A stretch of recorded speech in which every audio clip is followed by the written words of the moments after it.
Officer Daniels' radio crackled to life, breaking the silence of the desolate Texas night. A call had come in about a prowler on a remote ranch just outside of town. Officer Daniels tightened his grip on the steering wheel as he navigated the winding dirt road leading to the ranch. Visibility was limited as the moon was hidden behind a thick blanket of clouds, casting an eerie darkness over the landscape. As they approached the decrepit farmhouse, Daniels and his partner, Officer Jones, felt an inexplicable unease settling over them.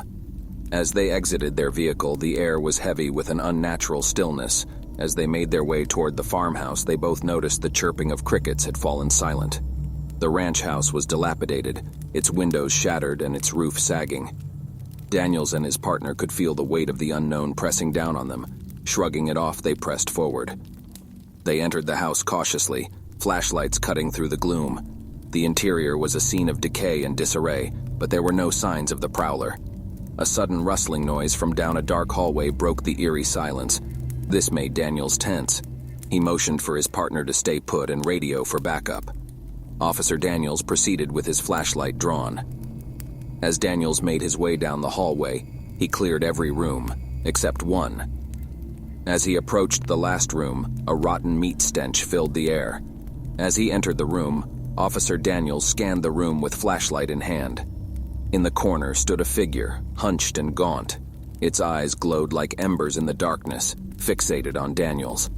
The officer's heart raced as he trained his flashlight on the figure, revealing its tattered clothing and unnaturally elongated limbs. His training and experience couldn't explain the dread that gripped him. "Police, show your hands," Daniels called out, his voice quivering despite his efforts to sound authoritative. The figure's lips curled into a sinister grin, revealing teeth that seemed too sharp, too numerous.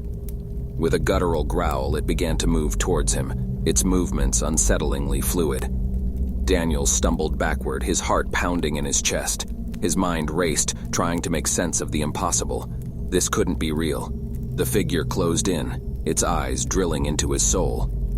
Panic surged through Daniels as he fumbled for his radio, calling for backup in a voice tinged with desperation. His partner's footsteps echoed down the hallway, and the figure's head snapped toward the approaching sound. A bone-chilling howl tore through the air as the figure's form contorted and twisted, its body shifting and morphing into something inhuman. The voice that echoed back was not his partner's. It was a warped, distorted mimicry. In a blur of motion, Daniels fired his weapon at the creature, but the bullets seemed to pass through it as if it were made of mist. The creature let out another otherworldly wail, reverberating through the house. Daniels stumbles over debris and falls backwards, crashing to the floor. Officer Jones arrives just in time to rescue Officer Daniels. "What in the hell is that?" Jones yells as he gazes upon the grotesque creature. Suddenly, a blinding light flooded the room as backup arrived, their flashlights piercing the darkness.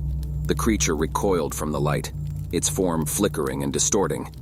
The officers advanced cautiously, weapons drawn, and the creature retreated into the shadows, fading away like a nightmare upon waking. Whispers among the ranchers spoke of skinwalkers, ancient beings that could take on the forms of animals or humans. And on that desolate Texas ranch, under the watchful gaze of the moon, Officer Daniels and Officer Jones had come face to face with a malevolent force that defied explanation, leaving them haunted by the chilling encounter for the rest of their lives.